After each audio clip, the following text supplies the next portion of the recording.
This story came up on my radar yesterday.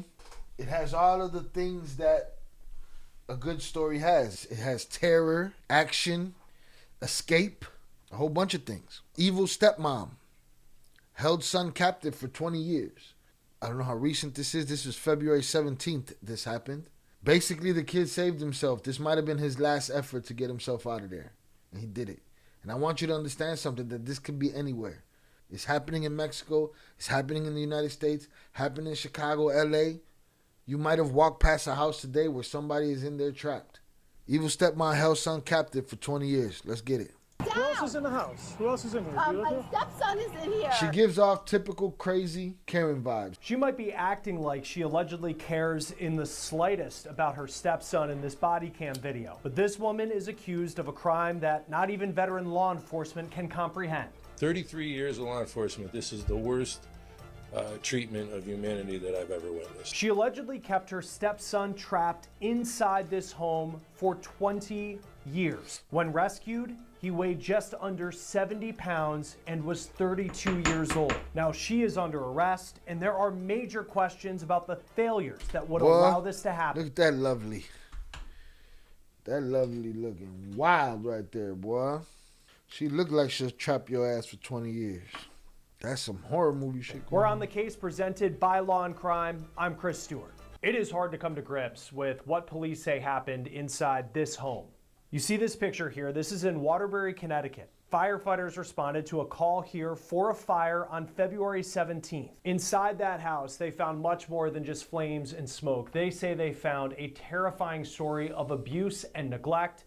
And they say this. I thought your child is your property. At what point is it no longer a child, Eddie Gonzalez? Woman is allegedly responsible. This is Kimberly Sullivan. Here she is in custody. Police say that she held her stepson captive for 2 decades inside that home. Police say the man was kept in his room for 22 to 24 hours a day. Before I get into any more of the disturbing details of what allegedly happened in this home, let me lay out the timeline of the night that authorities responded to this fire. Let's begin with the 911 call that we just received. Oh my God. 911. It's 2 Blake Street. What's the address? Please hurry. It's 2 Blake Street. There's a fire. Okay. Oh my God. There's a fire. I'm trying to. Ma'am, what's 2 on Blake fire? Street. The TV. I don't know. My son. He was a stepson. He's in his room, and I don't know. He did something with the TV. Okay, so is your child always going to be your child enough to lock them in the bathroom for 20 years because they're your property? They can't get out. He can't leave? Sounding crazy right now, Eddie Gonzalez. What you talking about? Sleeping. I fell asleep. See flames or smoke? Yes. Come on, Steph. Come on. Okay, can you get... Yes, we need an ambulance, please. Okay. Please, we need an ambulance. Ma'am, all right, you said something's on fire and now you need an ambulance. What's going on there? Yes, his room. The TV in his room. Did he get injured? Is he on fire? Yes, he's injured. Please send the ambulance. Oh, ma'am, I'm going to send the ambulance. I need to know what's going on and why they're going out there. Where is he injured? I don't know. He's kind of, I don't know. He's kind of passed out. He's out of it. Please. Okay, what's your phone number just in case we need to give you a call back? Please. Okay, is the fire out, ma'am? No, it's not. Please. I'm trying to. I understand, ma'am. I'm trying to get information on what's going on there. Oh my God, it's like all the power in the house is out. I don't know if it's blue or fuse. Okay, ma'am, just get out of the house, okay? Yes, I'm going to call my daughter. All right. Oh my God. Here's the newly released body cam video of what authorities found when they arrived.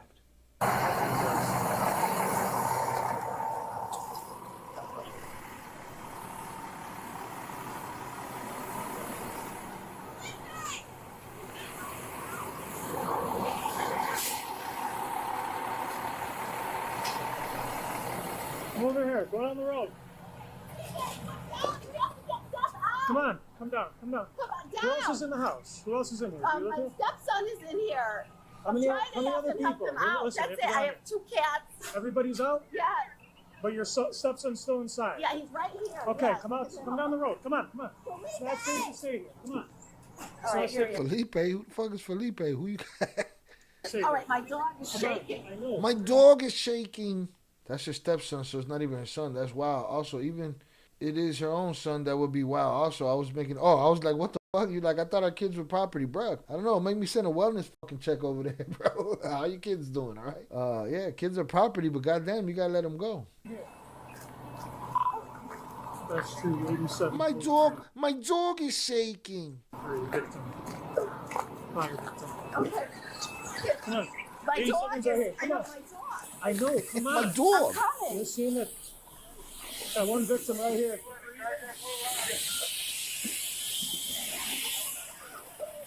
I need to stay over here. They're carrying the boy. He's limp from what they think is the fire.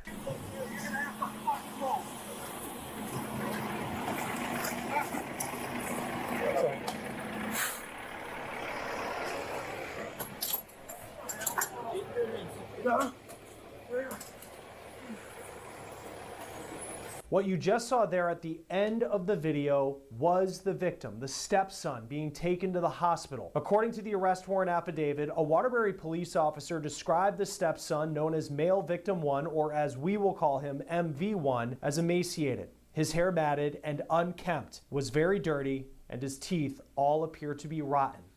Days later, in the hospital, MV1 would speak with police officers and give details of what he says life was like over the last 20 years. Before I go into the details of that, here's what the Waterbury police chief said about what you're about to hear. This video is from the news conference courtesy of WVIT TV in Connecticut.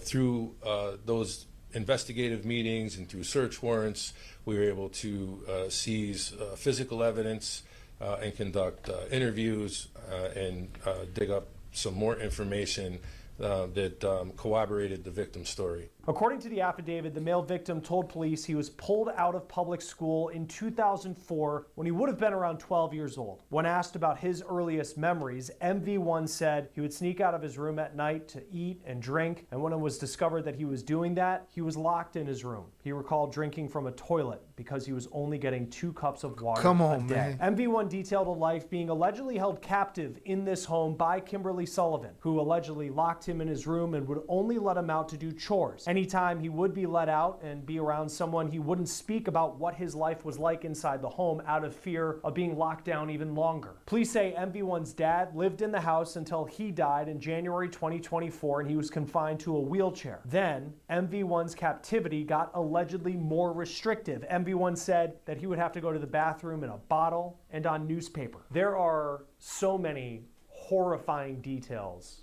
in the arrest affidavit that we read through. He was in there like a dog that was treated badly. Then MV1's captivity got allegedly more restrictive. MV1 said that he would have to go to the bathroom in a bottle and on newspaper. There are so many horrifying details in the arrest affidavit that we read through, but this part in particular stood out to me when you try to comprehend what this man says his life was like for 2 decades. MV1 says that he was occasionally allowed to watch TV on the weekends, and once he had a black and white TV in his room, but then that stopped working. He said he would listen to University of Connecticut basketball and NASCAR on the radio near his door to be able to keep track of what year it was. He said he wasn't allowed to have friends, and the only time he was ever allowed to have fun was Halloween. The last time he was allowed to go trick-or-treating, according to CNN, was when he was 12 years old, and his last costume was a firefighter.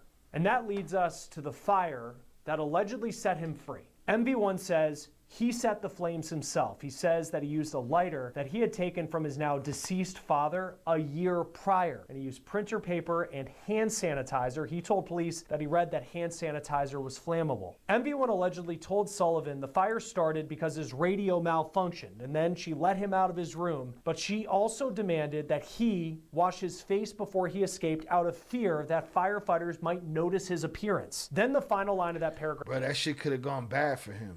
He could have cooked in that room. She could have left his ass in there.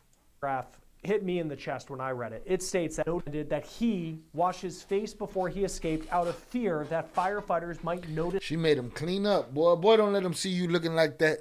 His appearance. Then the final line of that paragraph hit me in the chest when I read it. It states that MV1 said He laid on the floor with the fire in the house as smoke was going through the home, knowing that firefighters would be forced to get him, believing it was the only way out of his situation. Then he was taken to the hospital where he is now recovering and then had the conversation with police. According to the affidavit, MV1 stood at 5 foot 9 inches tall and weighed 68.9 pounds.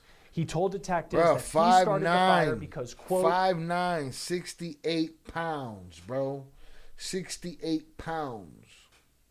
It's crazy. I wanted my freedom. He did suffer smoke inhalation during the fire. He's considered to be in stable condition and is recovering at the hospital. While he's recovering, there are certainly a lot of questions about how this was allegedly able to happen and for so long. Waterbury police say the Department of Children and Families made 2 trips to MV1's house in 2004 after he was pulled out of school because there were concerns from the children and teachers at the school that something was going on. The Waterbury police chief said this about those visits in that news conference, this video from WVIT.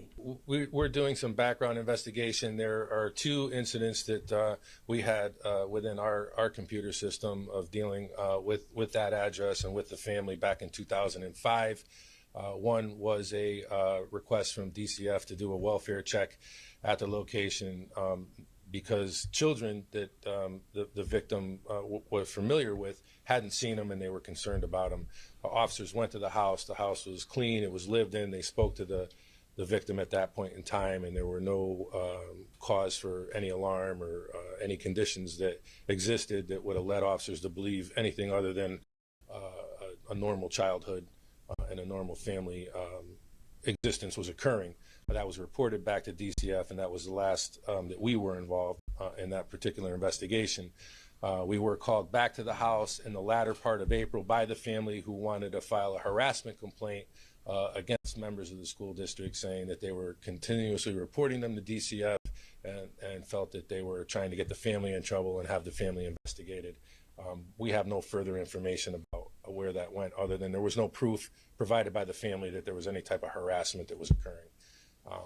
You know, as far as the school district's concerned, we are looking at those records now. We're working with DCF to look at records that they may have from previous investigations, and that's part of the ongoing investigation. DCF told WTNH in Connecticut that they have no records related to MV1 and his family. They said that in that state, records are expunged 5 years after reports of neglect or abuse are considered unsubstantiated. Now, you may also be wondering, what about other members of this family, about other people who are related to MV1? The New York Post spoke to the man's biological mom.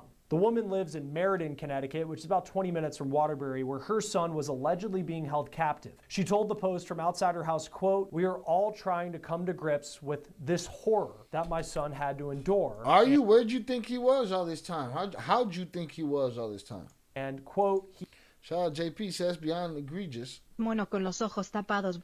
Eddie Gonzalez said they need to lock her up with nothing but a cup to use the bathroom with. He has family who love him so much and has never been forgotten about. What? The Post says the woman would not answer questions about why she didn't allegedly rescue her son. Yeah, why she didn't rescue her son, and she need to shut the fuck up about how much people love him and this, that, and the other. Shut your stupid mouth. From this abuse. As for the stepmom, here's Kimberly Sullivan appearing in court. She is now charged with assault in the first degree, kidnapping in the second degree, unlawful restraint in the first degree, cruelty to persons, and reckless endangerment in the first degree. Here is what her attorney said outside of court, this per CT Insider. Biological mom don't give facts. She shouldn't give a shit. It doesn't matter to her. DCFS and these rules and protocols don't be failing too many innocent children. Let me ask y'all something. All you political nut huggers, right? All you wrecking ballers, all of this money that our government throws all over the place, wouldn't you think you put mad bread into the DCFS?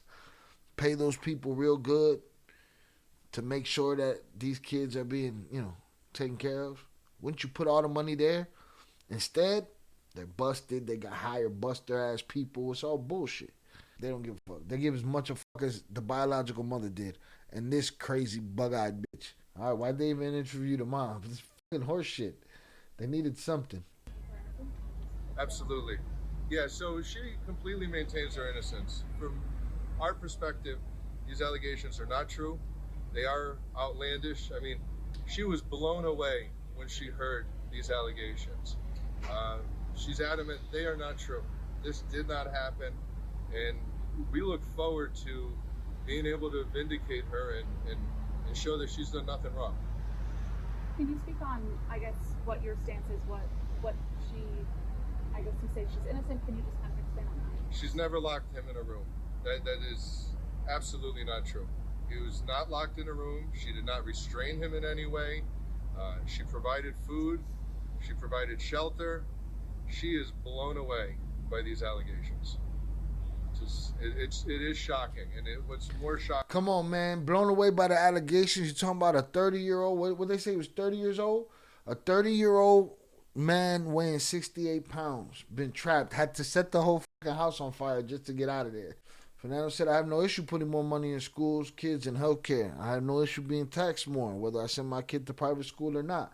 But my point is that the government, and I wasn't talking about you, I don't know that you're one of the political nut huggers, but I'm saying, Fernando, my point is that they throw all this bread away everywhere and never to the places that need that bread to, for shit like this to happen, so that JP don't have to point out all the time, because that's what we point out all the time. DCFS fails these people over and over and over and over and over again. Now we're talking about a crazy bitch that had her stepson locked up for 20 years and he had to set the house on fire to get out of there. That's movie shit right there, boy. He had some little hand sanitizer from the Brovid days, from the pandemic, and some paper and a little lighter, and boom. The biological father, well, I mean, he was the biological father. He's the one that dictated how his son would be raised. We think as the evidence comes out, you will see that she's not the villain she's being made out to be. Absolutely not. So, AKA, there was two villains involved in keeping this kid sequestered for 20 years. His biological father and his stepmother. His biological father passed away recently, like a year ago. So by the time the biological father passes away, this kid's emaciated and nothingness. He don't have the power to even get out by that time and to leave. I don't know why he didn't leave. I don't know how they kept him there. I'm just saying, for her to say, oh, the dad decided how he was going to be raised, like, I don't know, man. Sounds like he's been stuck in there and you're starving him. You mentioned that the allegations were being cooperated. How are the allegations being cooperated? Well, the allegations seem to be based on the words of one individual and one individual alone. I did not see anything in the warrant to indicate any independent evidence to corroborate these allegations. So we'll see how they stand up at trial. I do anticipate a trial in this case. Given the shocking nature of the allegations. Good luck, bro. Get that money. She's done nothing wrong. Where's the boy now? Where's the I don't know. But my understanding is, based on my review of the warrant, there was no other person to corroborate any of the claims that were made. And we'll, at the appropriate time, we'll get into the motivations and the credibility of any witness. Sullivan was held on $300,000 bail, and she was able to post that. So she is free right now as this case continues, and her stepson... She was able to post bail. He wasn't able to post bail for 20 years. In the hospital. Her next court date is reportedly March 26th. The city of Waterbury and the community... Sounds like the stepmom's not going to play the card that she's a victim too and was abused. The dad passed away the dad's passed away and you continued the abuse. Facts. One of the villains passed and she just kept on business as usual. And by then that kid was already, she can hold him there. Because it's already been 20 years of abuse. What do you think his muscles are made of? His body is made of? Nothing. That's a deep rabbit hole. Crazy. Are now trying to help this stepson as he recovers in the hospital and faces a long path ahead when it comes to recovering from what allegedly took place. This is a GoFundMe page that the police department linked to on its Facebook page. It's being run by a nonprofit called Safe Haven of Greater Waterbury, and at the time of this recording, it has raised more than $90,000. Oh, that's nice. hook him up with some bread. They got to get him some therapy. And at the time of They got to get him some physical therapy. They got to get him a doctor. Given how long that man has been under those circumstances, he's still a kid. Papa, he's stuck there. He's stuck in that time. Guess what? All that money, whatever, it's going to be a while before he can live alone. I don't know how that's going to work, who it's going to work with. And hopefully nobody comes to take advantage of him for the rest of his fucking life. But that's rough. We are reaching out to help a Connecticut man who endured unimaginable hardship. For 20 years, he was held captive in a room subject to abuse, starvation, and neglect. He was rescued last month after courageously setting a fire to gain his freedom. This brave individual, now at 32, is 5'9" and 68 pounds and has been trapped in this horrific situation since he was just 11 years old. He had been deprived of basic medical and dental education, suffering both physically and mentally from abuse he endured. Yeah, man. Hey, but to have the fucking wherewithal to, after all those years, to figure out a plan that worked. Shit. this recording, it has raised more than $90,000. Talk more now about a really difficult story is Marian Bracha, practice professor of law at Temple University and a former prosecutor. Thank you for taking the time to be with us. I know you in your career, you've worked some really difficult cases. What reaction did you have when you first learned about what police say happened inside this home for 20 years? First reaction is it sounds like a house of horrors. It sounds like something out of a horror film. It sounds like something out of a Stephen King novel. It's almost something that doesn't seem real. But then when you hear the physical condition that the survivor was in, that the male victim was in, you know that it is all too real, and there is actually physical evidence of what he endured for all that time. How common are, I know this, and we've heard from law enforcement that have said, the chief said in 33 years of his career, he's never seen something like this. But when you have cases where there is someone who's being held captive in a home, how common are these types of cases? I can't say that a case like this comes down the pike every day. I can't say that this is a very common fact pattern that presents itself to prosecutors for consideration.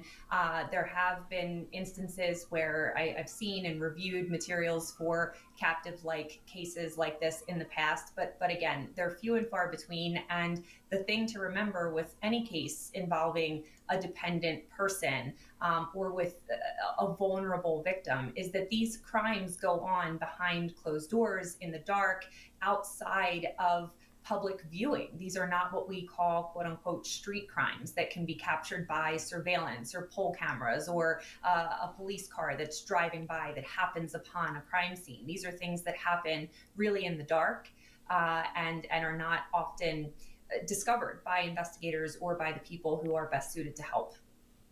Police say that he was pulled out of school, public school, in 2004. And then he was, I guess, considered to be homeschooled at the time, and he just fell through the cracks along the way.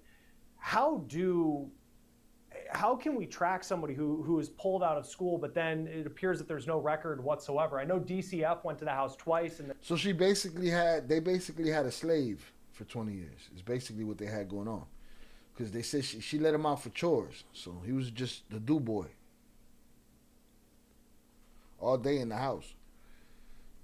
And said that at the time nothing seemed to be wrong. But how does someone fall through the cracks like this? I think the only phrase to use there is administrative failure. Children, and especially more administrative failure. Come on, man. Dependent children who are being homeschooled, children who are suspected of enduring abuse should not be able to fall through the cracks or have their cases closed by a cursory review. How does that happen? It happens with overburdened systems. It happens with overworked social workers and caseworkers. It happens when, quite frankly, there isn't the systemic priority placed on safeguarding the most vulnerable and potentially vulnerable victims of crimes and neglect like this. Then reportedly in Connecticut, after 5 years, when there's a report of abuse, so in this case, a DCF social worker went to the house, found nothing in their mind at that point warranted any sort of charge or abuse, so it was considered unfounded. In Connecticut, those records are expunged after 5 years, so they don't exist anymore. How common are those laws, and what's the point of those laws? I think laws and timeframes like that, time limits like that on archiving and on record keeping of certain reports is actually pretty common. And if you think about it, it's not just record keeping when it comes to social services, record keeping when it comes to child and youth protective services.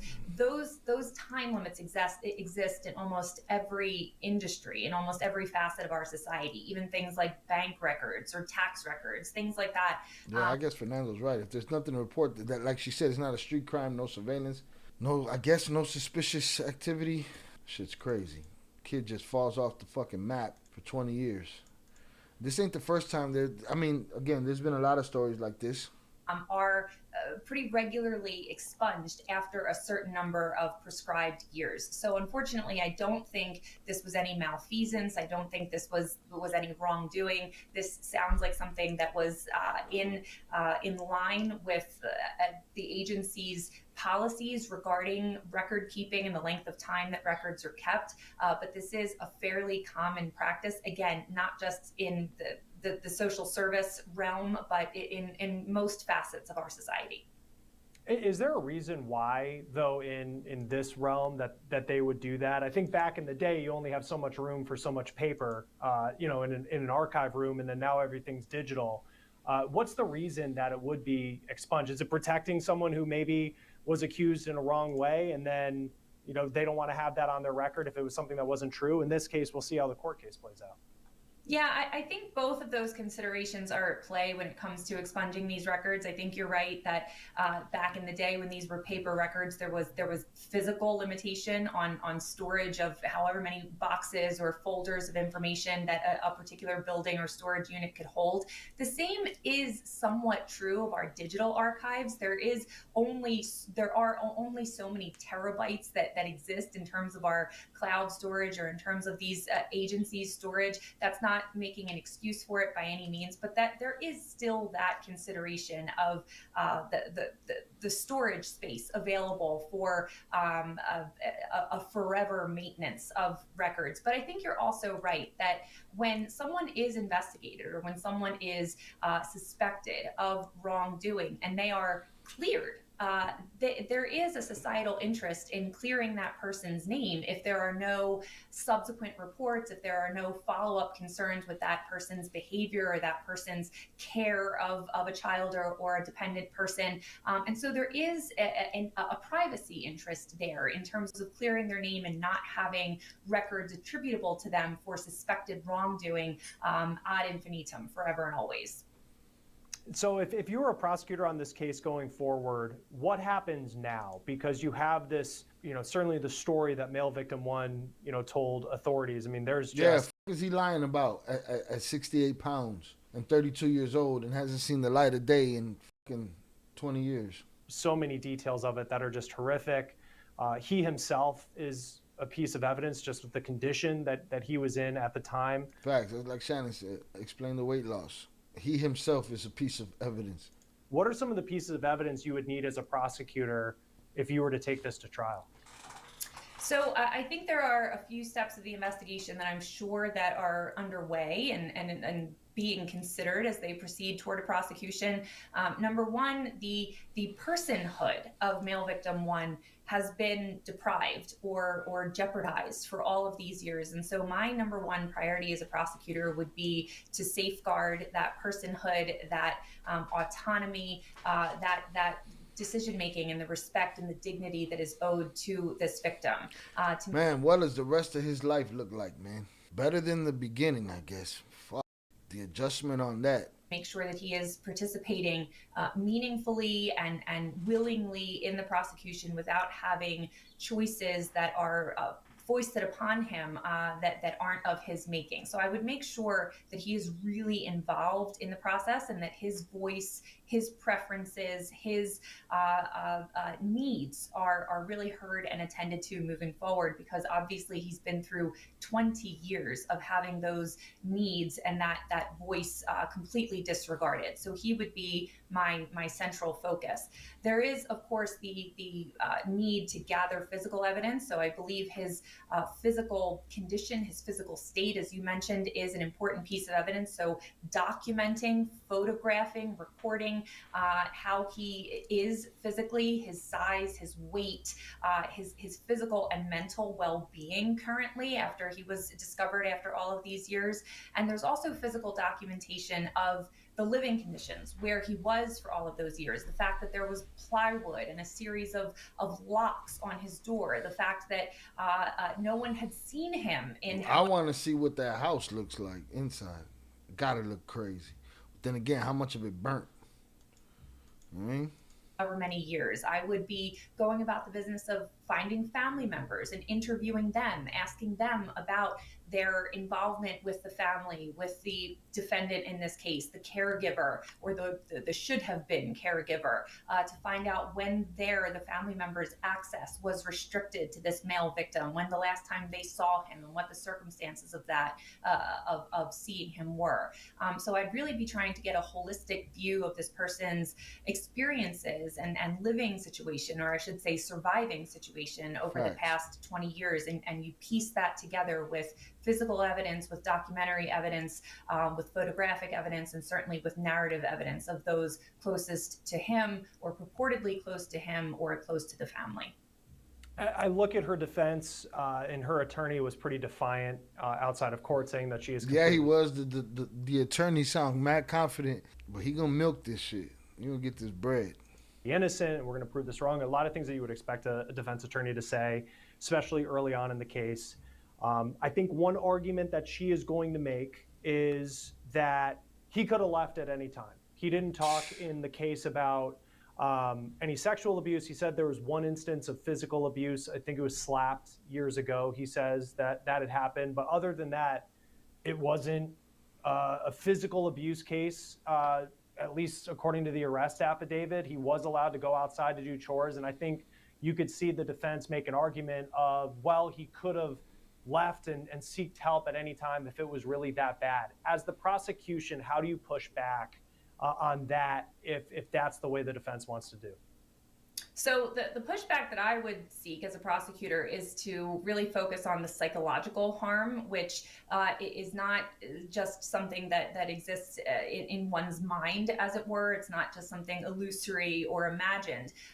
There are psychological and emotional factors that go into holding someone captive, that go into the kidnapping charge, which I think a lot of people hear kidnapping and they say, well, was he taken from one location to the next? Right. Was he taken across state lines? But there is a definition of kidnapping, which means to hold against one's will, to hold essentially captive for the purpose of exposing that person to serious bodily injury. And so the serious bodily injury in this case would have been the deprivation of food and water, the deprivation of medical services. That is the exposure to the serious bodily injury in this case. And so the pushback would be, sure, he was allowed outside to take the dog out or to attend to chores for a few minutes a day. But what about the psychological trauma that had gone on for decades before, and for all of those decades ongoing, that communicated to this male victim, one, if I leave or if I try to leave, is there a greater harm that will come to me than submitting or succumbing to this captivity? And so that is really something that needs to be explored and The defense is going to say he could have walked away whenever he wanted to, but he was programmed and raised and groomed to know that there's consequences with what happens. To the jury that holding this male victim captive for all of these years in the conditions that he was kept in really deprived him of the ability and how nobody in all these years, I'm sure he's been emaciated a long time, I'm sure he's been malnourished for a long time, and nobody sees that there's usually a kid, he goes outside to do chores. I heard a neighbor, we're gonna look up the neighbor, I heard a neighbor say he never even saw a kid Thought there was just a woman there. Well, how long you lived there, bro? Because apparently they've been there 20 years. Make that choice, the ability to say, well, I'm just going to walk away from this, because in a victim's mind like this, that choice just doesn't exist. I imagine too for the defense, and I don't envy the job of a defense attorney in this case, because it's there's such you're pushing back on a story that is just, it's so horrific. And I imagine if this arrest affidavit was put up in court where they're talking about how he listened to UConn basketball games so he was able to understand what year it was, that would be really effective to a jury. How else do you see the defense potentially pushing back on the horrific allegations that are being made against their client? Well, unfortunately, aside from the condition, the physical condition of the victim, so the fact that he was in his 30s and weighed only 70 pounds, and the fact of his living situation, the fact that there was the plywood across the door and the locks on the door, I could imagine a defense putting forward a story or a version that perhaps the danger was coming from the victim, and that these steps, these lockdown conditions that were put in place to keep him in captivity were actually put in place as a safety mechanism or a defense mechanism by the defendant. So I would anticipate the defense to explore and perhaps do some finger pointing to the victim, and to say that this is not someone who was safe. This is not someone who was physically or mentally reliable, and someone whom perhaps the defendant feared, and so she was acting out of self-preservation. I don't know if that would carry the day with a jury, but I could imagine a world where that is a potential defense. Yeah, it's again, it's a tough job, I think, in that case, for, everyone's innocent until proven guilty, but for defense attorneys in this case. She was given $300,000 bond. She was able to post that. What do you make of that part of this story? In most jurisdictions where charges have no available bail, ordinarily that charge would be homicide. So in most jurisdictions, in most states, most criminal offenses do have a bail amount that is available to a charge.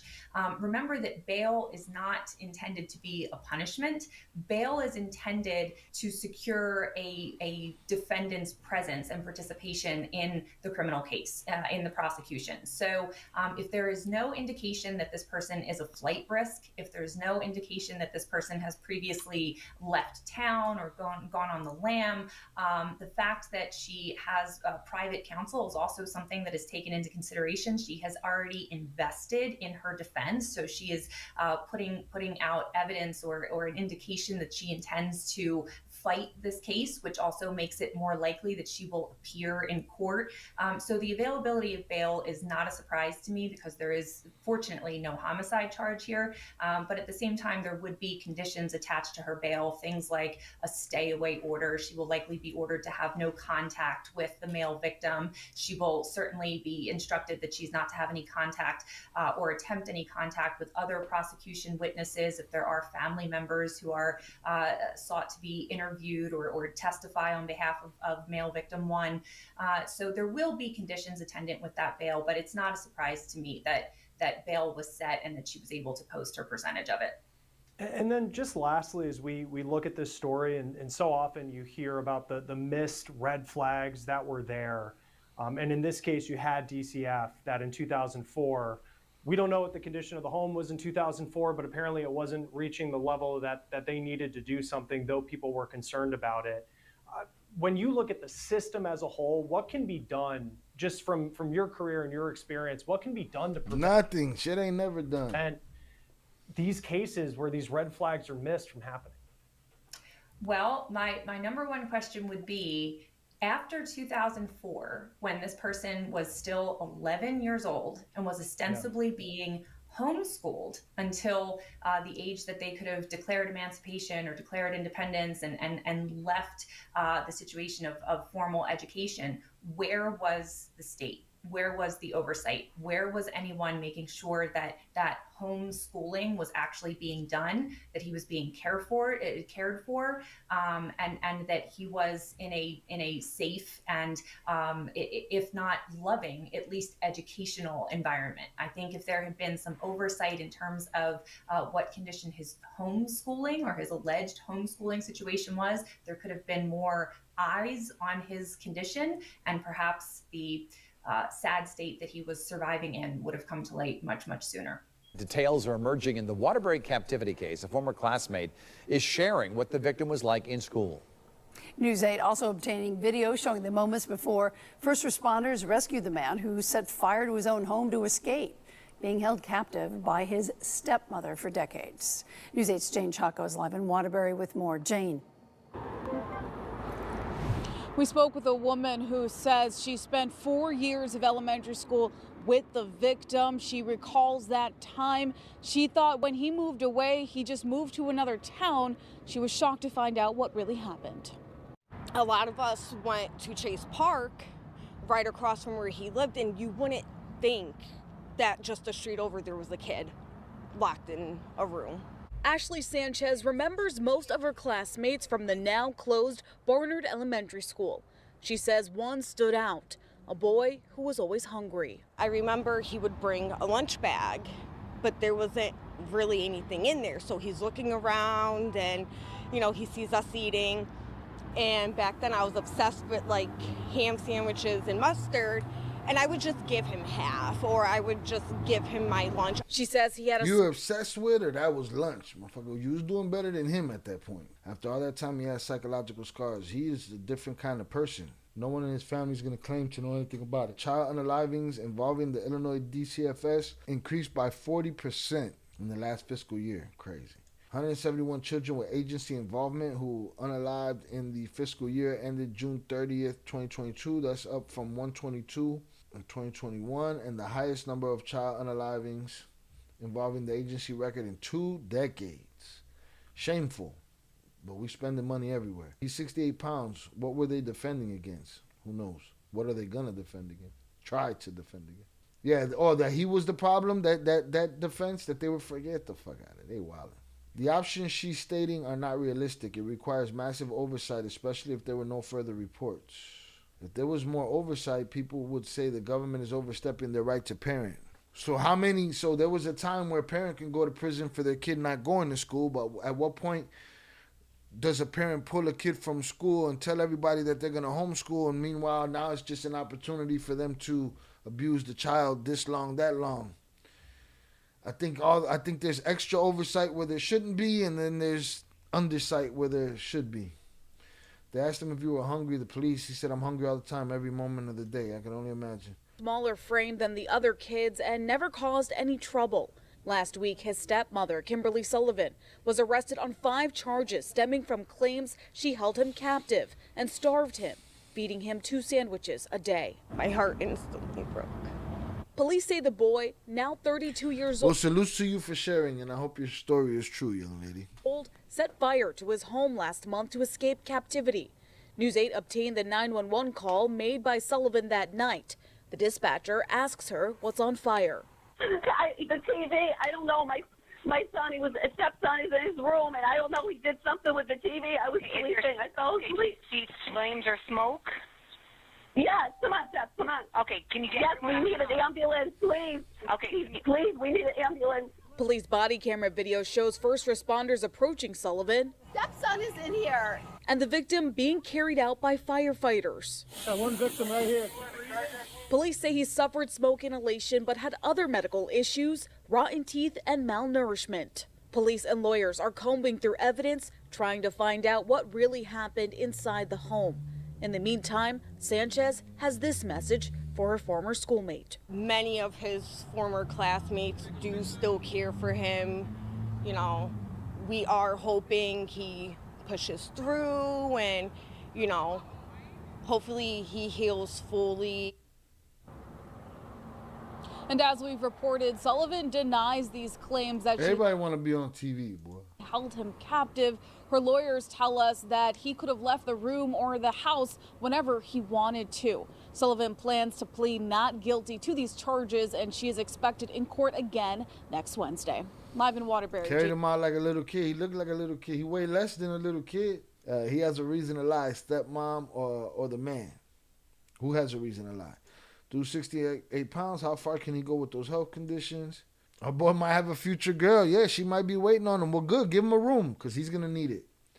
But I don't know he want to be in a room. Give him open floor plan and, give him some tender loving care, some TLC. The mayor of Waterbury was federally indicted for having real young little girls. Oh, he's one of those motherfuckers, huh? Salutes. My 6-year-old weighs the same as him is crazy to me. That's crazy. That's crazy. 68-pound, 32-year-old man.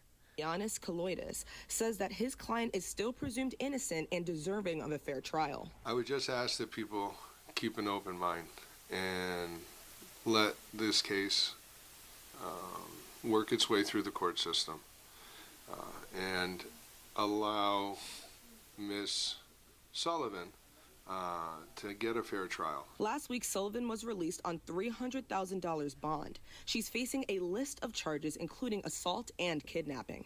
Sullivan is due back in court on Wednesday, March 26th. The lawyer's wilding.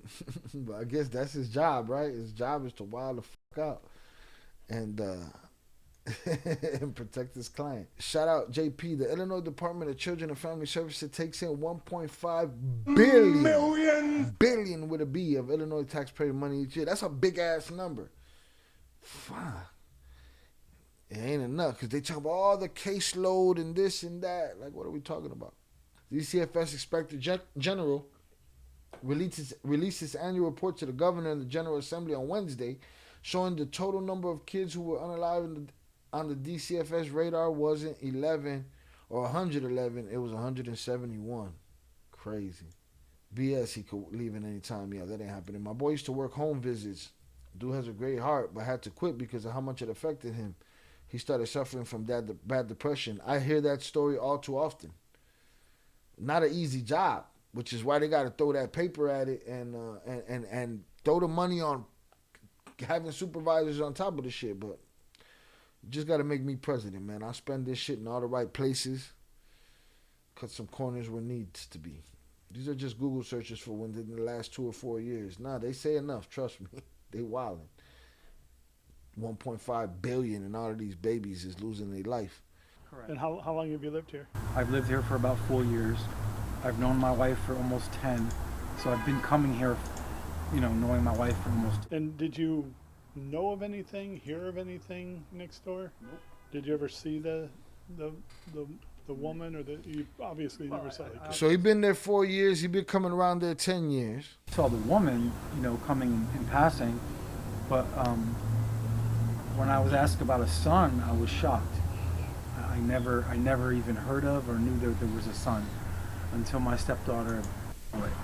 It turns out that was 15 years ago, so he must have been about 22 at the time. He just appeared to be a little boy, I guess, to her. But I can't speak for her. Yes. And were you home when the fire started? Yes. Okay. I was up in my room and I heard trucks, and I look out the window and I see a fire truck, a regular utility fire truck in the front, and then a ladder truck behind it. And when I saw the ladder truck, I'm like, okay, that's getting serious now.